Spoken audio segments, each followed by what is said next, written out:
There are moments in life when a single question can shatter everything you thought you knew about love, about loyalty, about the person sleeping next to you every night. Mark Henderson experienced one of those moments on a Tuesday evening in March, sitting across from his wife Sarah at their kitchen table, the same table where they'd shared thousands of meals, where they'd laughed until they cried, where they'd planned their future together. She had just asked him something that made the room tilt sideways, that made his heart feel like it was being crushed in a vice. His wife, the woman he'd loved for 8 years, the woman he'd been caring for through the most brutal illness imaginable, had just asked if she could sleep with her ex-boyfriend. One last time, before she died.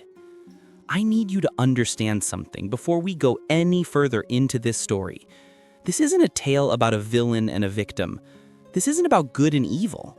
This is about something far more complicated, far more human, far more devastating than simple betrayal. This is about what happens when death forces truth to the surface, when mortality strips away all the comfortable lies we tell ourselves, when time running out makes people say things that maybe should have stayed buried forever. And if you think you know how this story ends, I promise you, you don't. Before we dive deeper, if stories about the messy, painful, beautiful complexity of human relationships move you, do me a favor.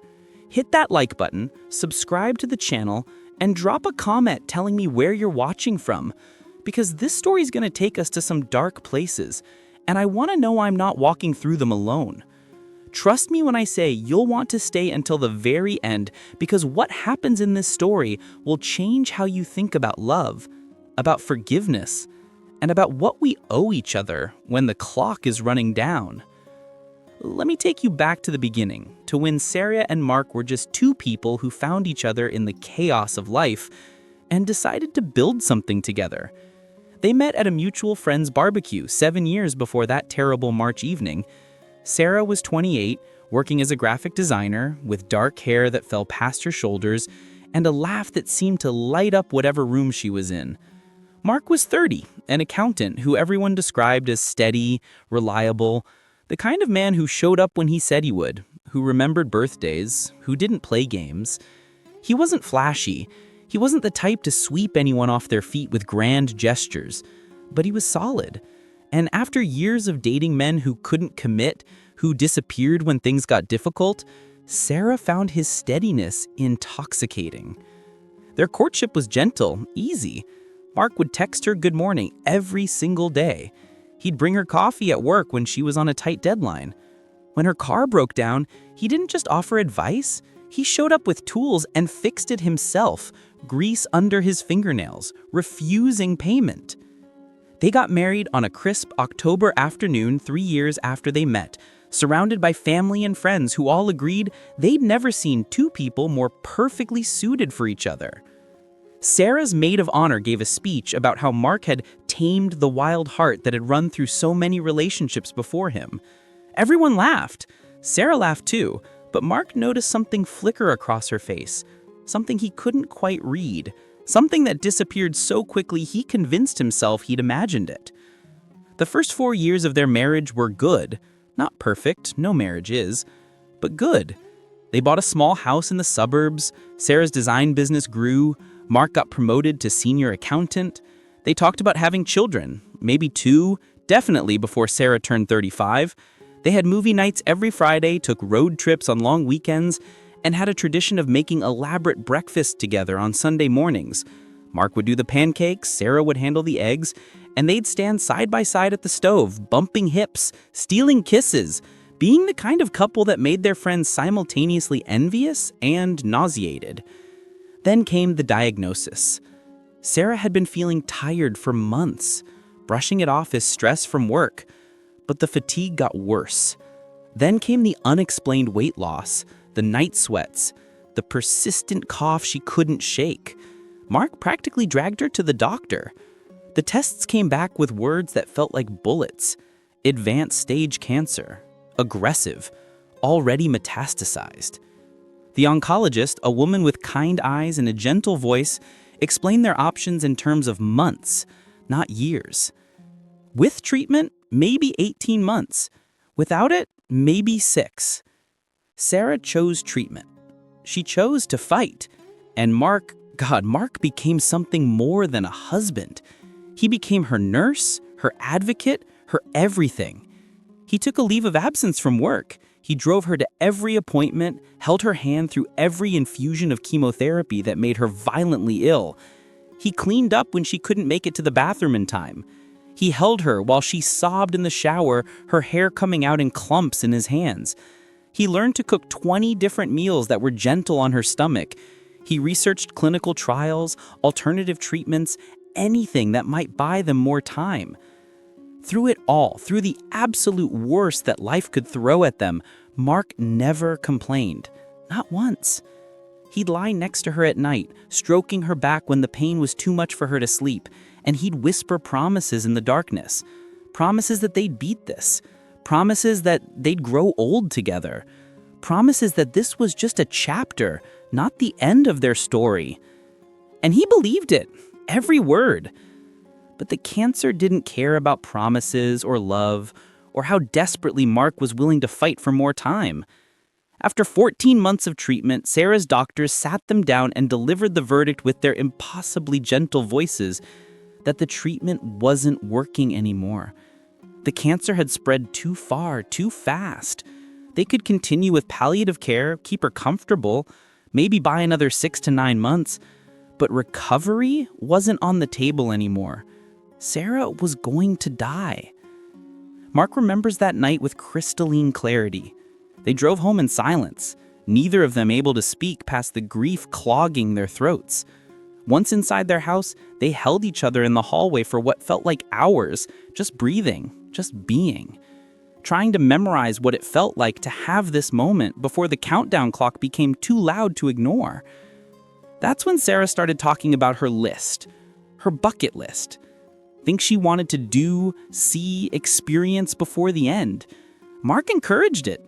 He thought maybe it would give her something to focus on besides the dying, some sense of control in a situation where control had been ripped away from them both.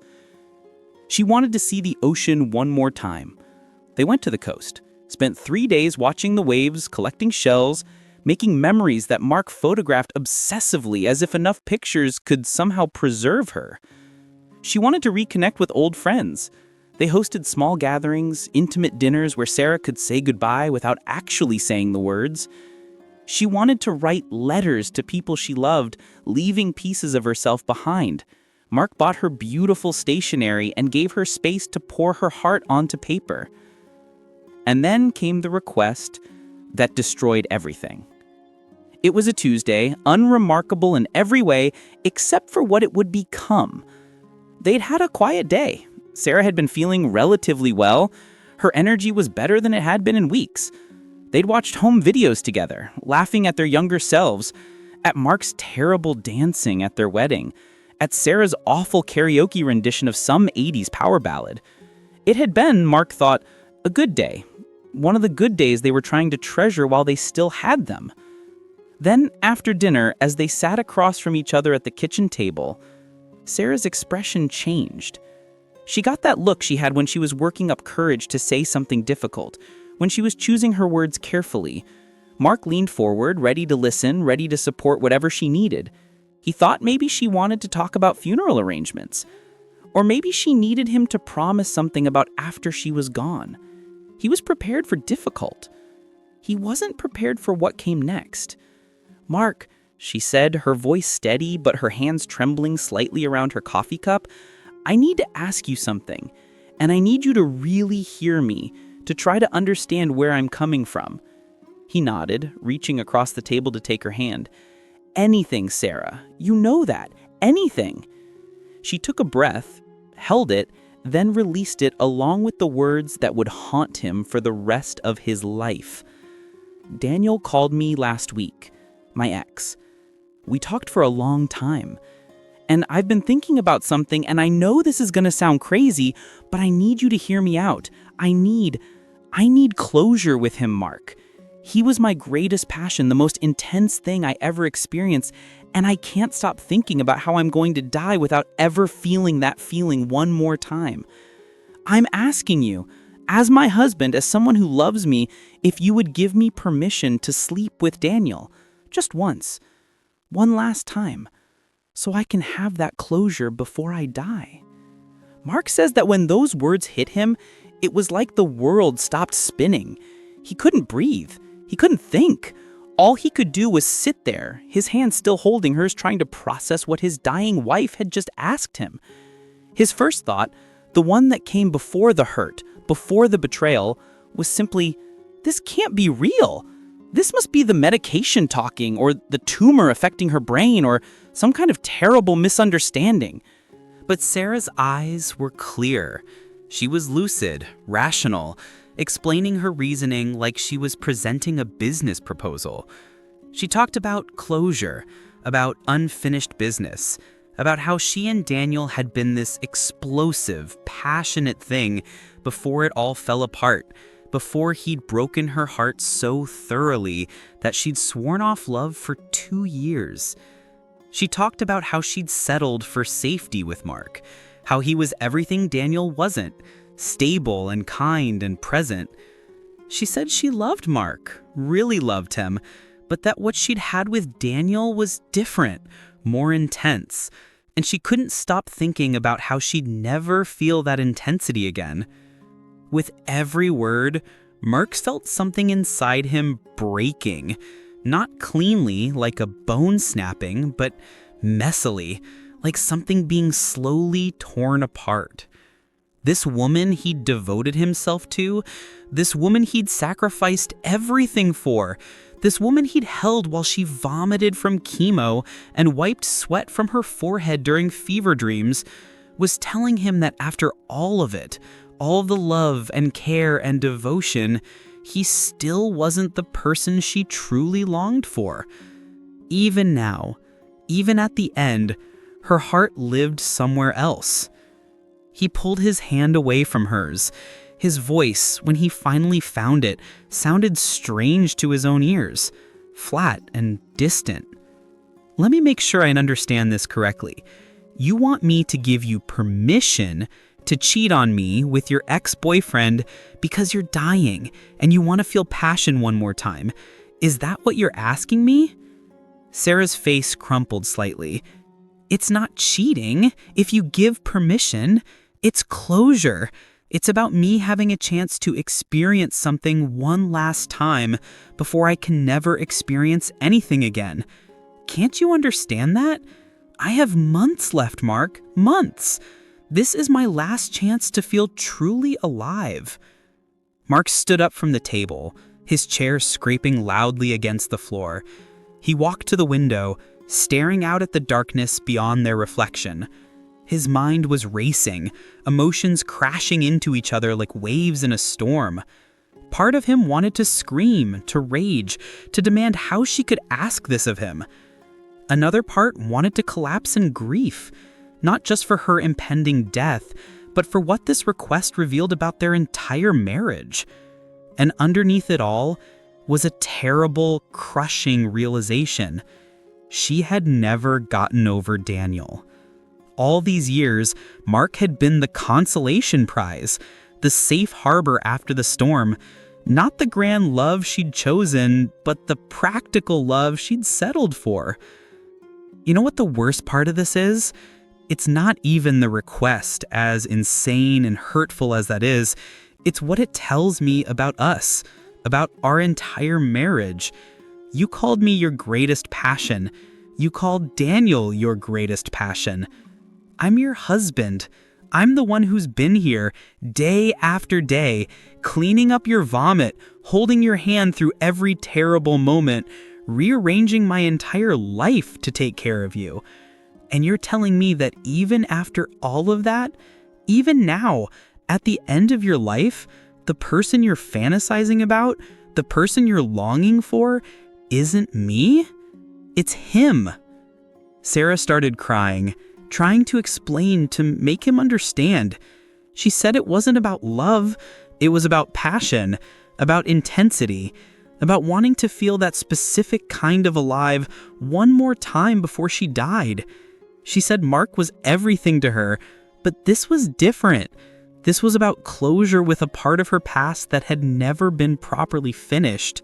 She begged him to understand, to have compassion for her position, to give her this one thing before she was gone forever. But Mark couldn't hear her anymore. Something had shattered inside him, something fundamental. He'd thought their marriage was built on love, on partnership, on being each other's person. Now he was discovering that he'd been living in a story he'd written for himself, while Sarah had been living in a different story entirely, where he was a supporting character, not the lead.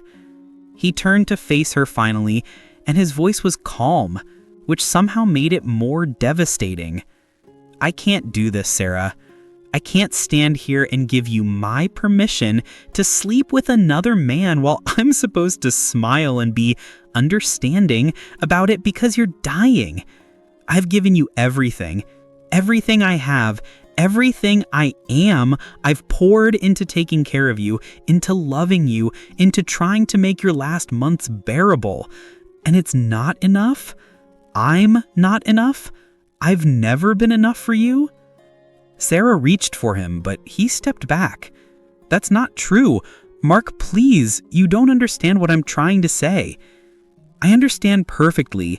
You want closure with the man you really loved while your husband watches from the sidelines, grateful just to be included in your life at all? But here's the thing, Sarah. I can't do it. I won't. If your heart is still living with Daniel after all these years, after everything we've been through together, then I can't keep pretending that what we have is what I thought it was. I've been killing myself to take care of you, but I've been taking care of someone who apparently never stopped loving someone else." The argument that followed was terrible, raw, the kind of fight where years of unspoken things come pouring out like poison from a wound. They said things that can't be unsaid, crossed lines that can't be uncrossed. And when the shouting finally stopped, when they were both exhausted and hoarse, Mark said the words that Sarah never thought he'd hear from him. "I'll make sure you're taken care of. I'll pay for whatever you need, medical bills, hospice, everything. But I can't be your husband anymore. I can't stay in this marriage knowing that I'm just the safe option you settled for after your real passion broke your heart. You deserve to spend your last months however you want. But I deserve to not have my heart broken every single day watching you pine for someone else." Within 3 days, Mark had packed his things and moved out. He'd arranged for Sarah's sister to move in, to help with her care, to make sure she wasn't alone. He called their families, explained as little as possible, said that they needed some space, but that he'd still be involved in her medical care. Most people assumed it was the stress of the illness, that Mark needed a break from caregiving, that they'd work it out. No one knew about the request, about Daniel, about what really broke them apart. Sarah spent those first days after Mark left in a state of shock. She had somehow convinced herself that he would understand, that his love for her would override his hurt, that he'd give her this one thing she was asking for. She'd been wrong. And now, alone in the house they'd shared, with her sister trying desperately to fill a Mark-shaped hole and failing miserably, Sarah began to understand what she'd actually asked for, what it had really meant. She called Daniel, told him what had happened, asked if the offer still stood, if he would see her. And Daniel, who had been so eager on the phone, who had seemed so willing, suddenly got uncomfortable. He had a girlfriend now, he said. She was serious. He couldn't jeopardize that. He said he understood what Sarah was going through, but maybe it wasn't such a good idea after all. Maybe she should try to work things out with her husband. The irony wasn't lost on Sarah. She'd destroyed her marriage for a man who didn't actually want her after all. The passion she'd been so desperate to recapture turned out to be as much of an illusion as Mark's belief that she'd chosen him as her great love. As the weeks passed and Sarah's health continued to decline, she began to see her request through different eyes. What she called closure, what she'd framed as a dying wish, had really been about fear. Fear of death, fear of never feeling certain things again, fear of the person she was becoming as the disease ravaged her body. She wanted to be the old Sarah one more time, the Sarah that was wild and passionate and reckless, before she became the Sarah that was dying, that was weak, that was disappearing a little more each day. And in her desperation to reclaim some piece of her old self, she'd destroyed the only real thing she had left. She tried to apologize to Mark, called him crying in the middle of the night, begging him to come back, saying she understood now that what she'd asked was insane, that she'd been terrified and grasping for something, anything that felt like living instead of dying. Mark listened. He was kind, because that was who he was. But his voice was different now, distant, like he was talking to an acquaintance rather than his wife. He told her he forgave her. He said he understood that terminal illness did strange things to people's minds, made them desperate in ways that were hard to comprehend. But forgiveness, he explained, didn't mean restoration. Some things, once broken, couldn't be put back together, no matter how sorry everyone involved might be. Sarah's sister watched her deteriorate, not just physically, but emotionally. The guilt aided her, compounded the pain, made everything harder. She talked for hours about how she'd thrown away the best thing in her life for a fantasy, how she'd hurt the one person who truly loved her unconditionally, how she wished she could go back and never make that phone call to Daniel, never have that conversation with Mark, never shatter the fragile piece of their last months together. Mark continued to handle her medical bills. He showed up to important doctor appointments. He was there but not there, present but absent, fulfilling his obligations but nothing more. He wouldn't hold her hand anymore, wouldn't stroke her hair, wouldn't whisper promises in the dark. Sarah had wanted passion, intensity, one last hit of feeling truly alive.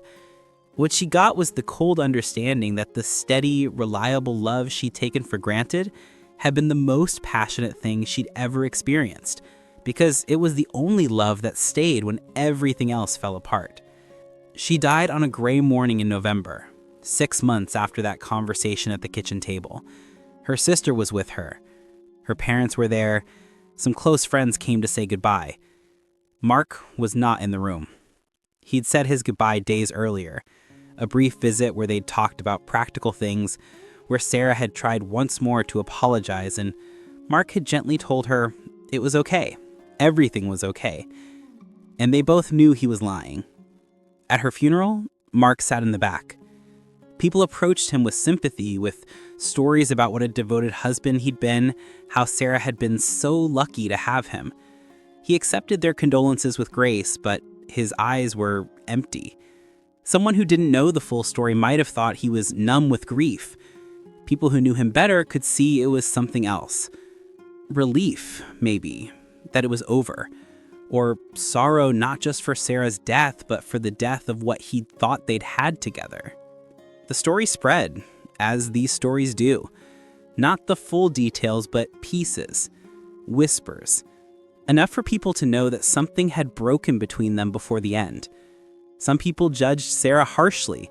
Others defended her, saying that facing death makes people irrational, that we can't judge the choices someone makes when they're staring into that particular abyss. Most people just felt sad for everyone involved, for Mark's heartbreak, for Sarah's regret, for the tragedy of time running out before wounds could properly heal. Here's what that story reveals about us, about human nature, about the complicated mess we become when mortality forces us to confront our truest selves. Death doesn't make people noble. It doesn't automatically clarify what matters. Sometimes it just strips away the comfortable lies we tell ourselves and reveals truths we're not ready to face. Sarah's truth was that she'd spent years trying to be someone she wasn't, trying to want what she thought she should want, building a life that looked good on paper but didn't quite fit the shape of her actual heart. And when death came knocking, When time ran out, that dissonance between who she was and who she'd been pretending to be became unbearable. But truth without compassion, honesty without love, revelation without grace, these things don't heal. They destroy. Sarah got her truth. She revealed what had always been hidden beneath the surface of their marriage, and all it did was make her last months on earth even more painful than they already were.